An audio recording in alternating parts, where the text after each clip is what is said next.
Okay, we've been slow today getting an update going. It's been a pretty hard day, and so we had ultrasound updates today, had ultrasound yesterday, and 2 months ago we found out that there were new nodules growing in my lower abdomen, and when we had the ultrasound last week, they were trying to investigate. We found out that the nodules were pretty big. They've actually been growing pretty quick. We didn't know exactly how big they had started out, so we weren't sure. But today, the results of the CT scan that I had yesterday showed that the one on the right in my lower abdomen is about 4 inches, and the one on my left is about 3 inches. Knew from the ultrasound that I could see it on the ultrasound, so I knew it was pretty big. The ultrasound sized it like a little bit bigger than my uterus. The CT scan gives it a true size, and it was even a little bit bigger than that. So it is growing rapidly. The immunotherapy is not working, so they discontinued the immunotherapy. They didn't treat me today. The immunotherapy oncologist is going to refer me back to my original oncologist and see what options are left for me. And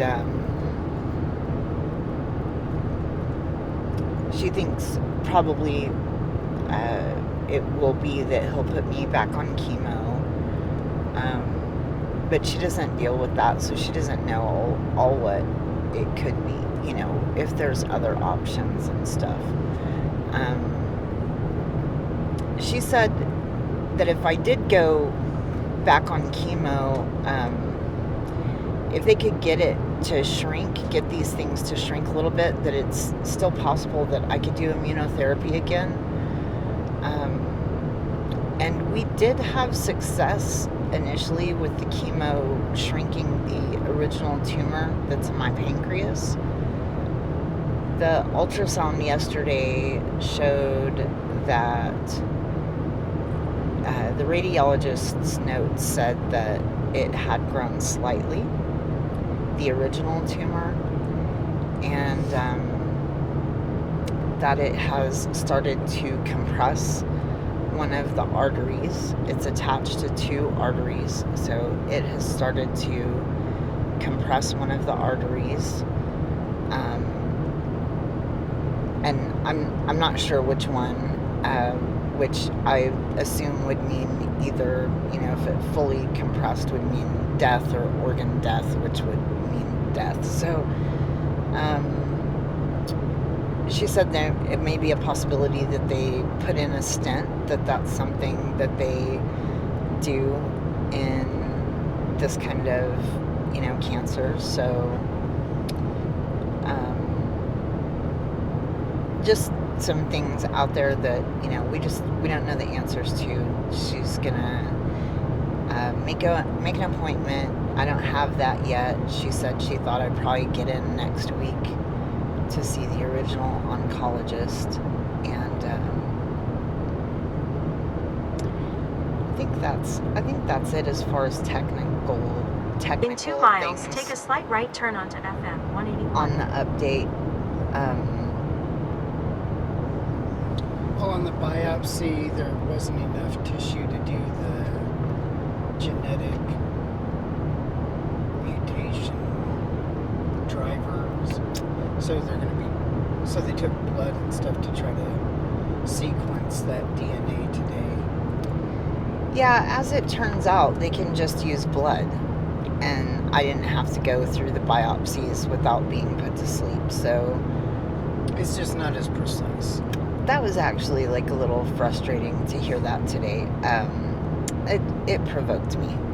And but yeah, they're going to check now. So we still don't know if this is another type of cancer or if this is a continuation of the pancreas cancer. So either way, it is cancer and it's growing. When this started, the original oncologist that we're going to go back to, he said, if you can even stop this cancer, Take a slight which right is turn onto very FM 181. remote, like possibility, because it is so aggressive and fast moving, that when it does come back, that it like doubles down and it's twice as aggressive and it spreads really fast. Still extremely blessed that it's not in the organs, that these are just kind of in my abdomen, free floating. So that's it. It's just a hard day. Please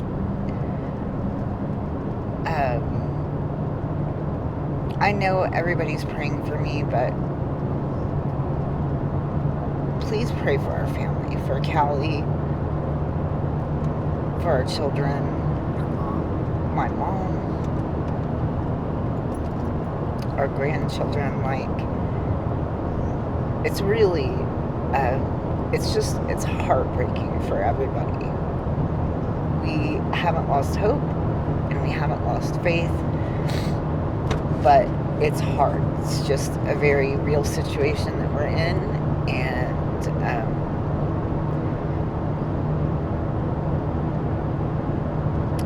apart from God moving in it and changing it, the trajectory is closer to the end of the journey than the beginning. So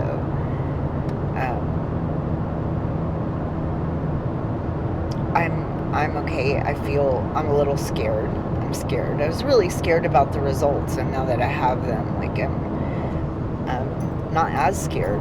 Now we know what we're facing. When you don't know what you're facing, it's a lot more fearful than when you do know what you're facing. And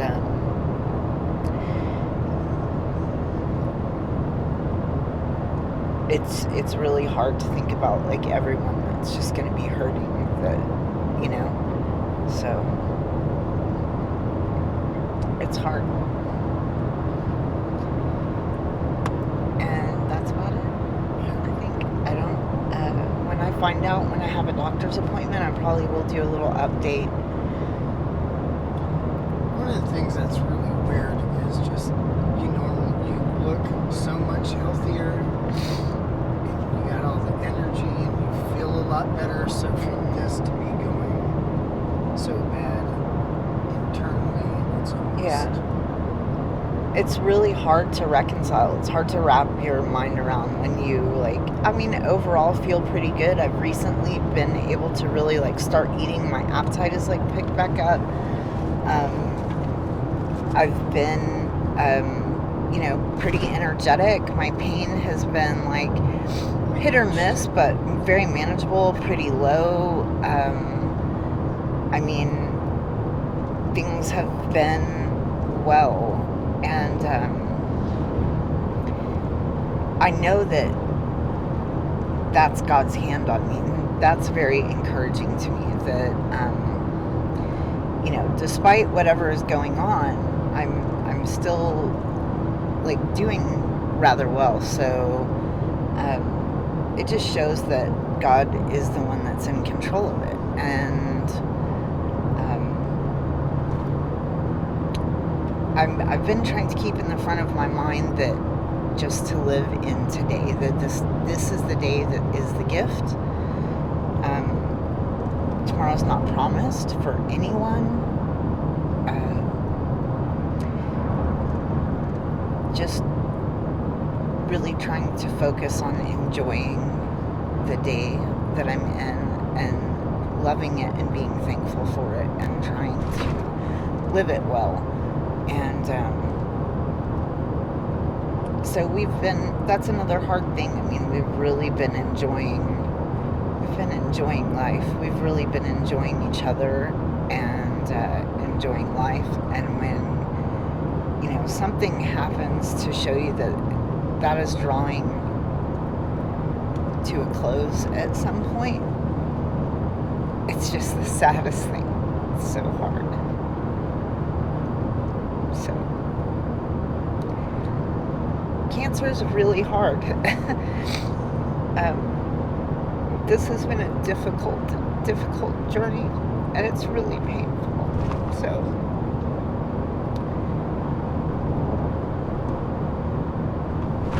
in the midst of that, we're okay. We know we're going to be okay, no matter what. Turn left onto County Road 331. And we know that we can trust God with whatever it is that He gives us, even though we may not understand it. But it is good, no matter what, even when He takes us home. I don't feel ready yet. He's, it's hard when you feel good today. You don't think I'm going home to be with the Lord soon. It's kind of, it's hard to wrap your mind around. So, but I'm just kind of rambling. And that's it as far as the update. So We should know more next week. yeah, we should know more next week, and I'll do an update when I find out, when I have an appointment, and when I can expect more information. Previously, when I first got diagnosed, the oncologist said because I was stage 3, and had, overall, rather healthy and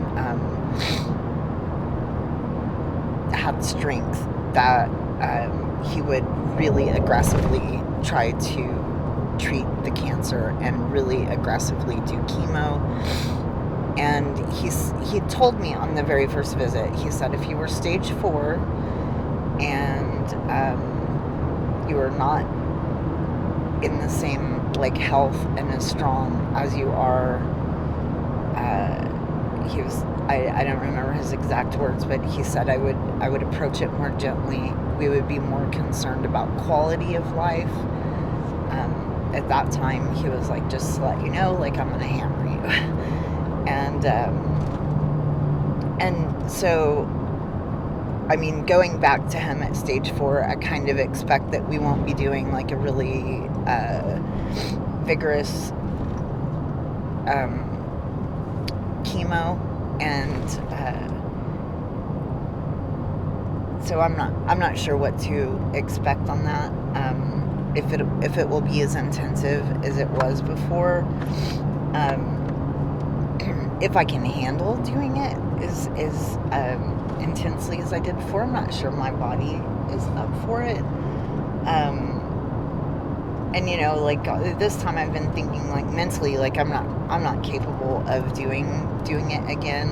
And I was having a conversation with a friend today about, you don't know until it's before you. So now that it's before me, I think I would attempt it, at least attempt it. You don't know unless you try. So we'll just see what the options are. We don't know right now. In the meantime, this is something we were initially prepared for, so it's not completely out of the blue. It's not a big surprise. He reiterated that to us many times, and so we knew this was something that could happen. We were just hoping and praying that it wouldn't. So in that sense, it is a surprise. I'm still truly expecting a miracle. I know the Lord is very capable to heal me, and so I'm just going to keep praying that He does. So that's it. Yeah. bless. Have a good day. Enjoy the day you're in.